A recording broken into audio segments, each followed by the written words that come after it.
இந்த பருப்புக்கீரை என்ன அப்படின்னு கேட்டீங்கன்னா உங்களுக்கு ஒமேகா 3ன்னு ஒரு ஃபேட், அந்த ஒமேகா 3 ஃபேட் வந்து ஃபிஷ்ல நிறைய இருக்குன்னு சொல்றாங்க. நீங்க ஒரு 2 கிலோ வஞ்சிர மீன் வாங்கி அந்த 2 கிலோ வஞ்சிர மீன் முழுசா நீங்க சாப்பிட்டீங்கன்னா அந்த ஒமேகா ஃபேட் என்ன கிடைக்குமோ அதை இது ஒரு ஒரு 100 கிராம்ஸ் இந்த பருப்புக்கீரையை கடைஞ்சி நீங்க சாப்பிட்டீங்க, அதுக்கு பருப்போட கொஞ்சம் நெய் விட்டு சாப்பிட்டீங்க அப்படின்னா அந்த ஒமேகா ஃபேட் வந்து உங்களுக்கு கிடைச்சிரும். அப்கோர்ஸ் 2 கிலோ வஞ்சிர மீனுக்கும் இதுக்கும் கம்பேர் பண்ணி பாருங்க பிரைஸ். இதுதான் பசலக்கீரை, இது வந்து கொடியா போகக்கூடியது. அகைன் இதுலயும் வந்து அயன் கண்டென்ட் ரொம்ப நல்லா இருக்கு. இது வந்து வாட்டர் கண்டென்ட் நிறைய. சோ ஒரு பிரெக்னென்ட் உமன் பிரெக்னென்ட் கன்ஃபர்மேஷன் பண்ண உடனே அவங்களுக்கு ஃபெராய் அப்படின்னு சொல்லிட்டு, ஃபெராய் அப்படின்னா லெட்டின் லாங்குவேஜ்ல வந்து அயன் அப்படின்னு அர்த்தம். ஒரு டேப்லெட் ஒன்னு கம்பல்சரி எழுதி கொடுத்துருவாங்க, பிரெக்னென்ட் டெலிவரி வரைக்கும் சாப்பிடுங்கன்னு. பட் நீங்க இந்த பசலக்கீரை சாப்பிட்டாலே போதும், அந்த அயன் கண்டென்ட் வந்து பெஸ்டா இருக்கும். ஏன்னா நீங்க அதெல்லாம் ஒரு வருஷம் முழுக்க ஒரு மாத்திரை சாப்பிட்டீங்கன்னா டெஃபினட்டா சைட் எஃபெக்ட் இருக்கும், அதை சொல்ல வேண்டியதே இல்லை, உங்களுக்கு தெரியும். பட் கீரை நிச்சயமா அப்படி ஒரு வாய்ப்பு இருக்காது. பசல கொடி படர்ந்தால் அந்த கிராமத்துக்கே பிணி வராதுன்னு சொல்லுவாங்க. பொன்னாங்கண்ணில இங்க ஒரு 3 வெரைட்டி இருக்கு. இது சவு பொன்னாங்கண்ணி, இன்னொன்னு நாட்டு பொன்னாங்கண்ணி இருக்கு, இன்னொன்னு சீமை பொன்னாங்கண்ணி இருக்கு. பொன்னாங்கண்ணி வந்து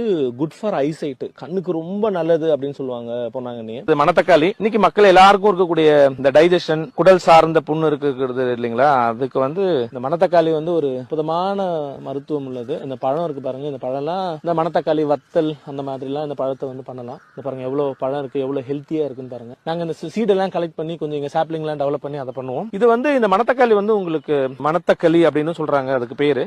மணத்தக்காளி வந்து என்ன அப்படின்னா உங்களுக்கு இந்த குடல் வந்து குடல் புண்ணு இருக்கு இல்லைங்களா, குடல் புண்ணு இருந்தா தான் வாயில புண்ணு இருக்குன்னு சொல்லுவாங்க. இந்த குடல் புண்ணுக்கு வந்து இது ரொம்ப ரொம்ப நல்லது. மணத்தக்காளியை வந்து நீங்க சாரா குடிக்கலாம் கொஞ்சமா. இந்த சாறு வந்து எவ்வளவுக்கு எவ்வளவு நம்ம லிக்யூட் டைலூட் பண்றோமோ அவ்வளவுக்கு அவ்வளவு நல்லது, அந்த மாதிரி குடுக்கலாம்.